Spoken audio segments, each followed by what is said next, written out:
ya ka jing yin yong nga ai ru ya ka jing shi shabat ka jing get chong nga laban pen kela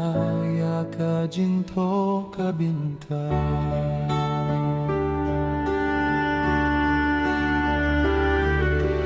Badha kaja kajong kata Lada ubleiru ai Ngalaban ihno Watia kabne Ngakren shisha Ngaim tip shuhin rei tang yafi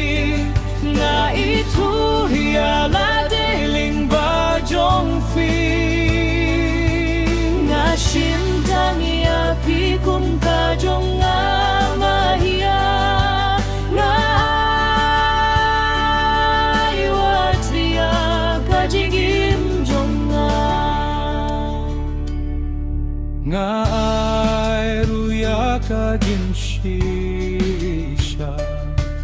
Bagat ka jingge chonga Nga laban pen kila ya ka jing to ka binta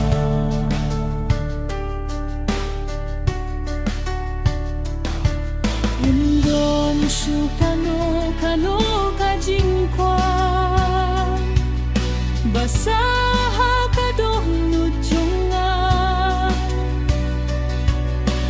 Kadno nga yait siya kano kajaka Nga late ba niya kindutan yafi Nga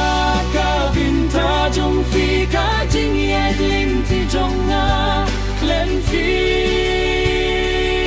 Nga late siya Nga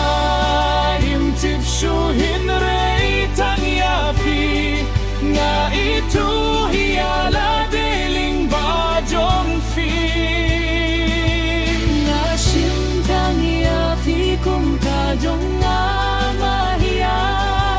Nga aiwat iya kajingin jong Nga ai ruya kajing shisha Bat kajing gitjong Nga laban pen kelaya kajing to kabinta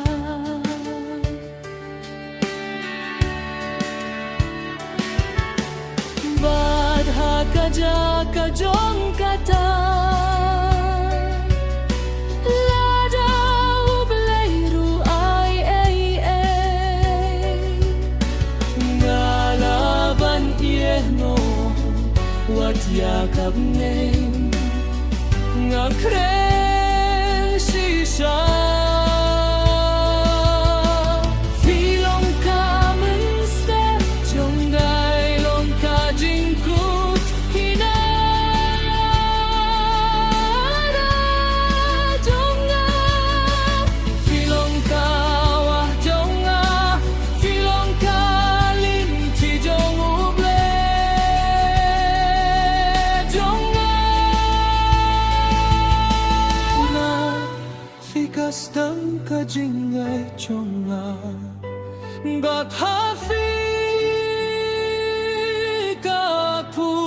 kaput Kane ka pertei jonga barok kawe Ngai watia ka jingin jonga Nga ai ruya kajing shisha Bat kajing gitjong Ngalaban pen kelaya ka jing to ka binta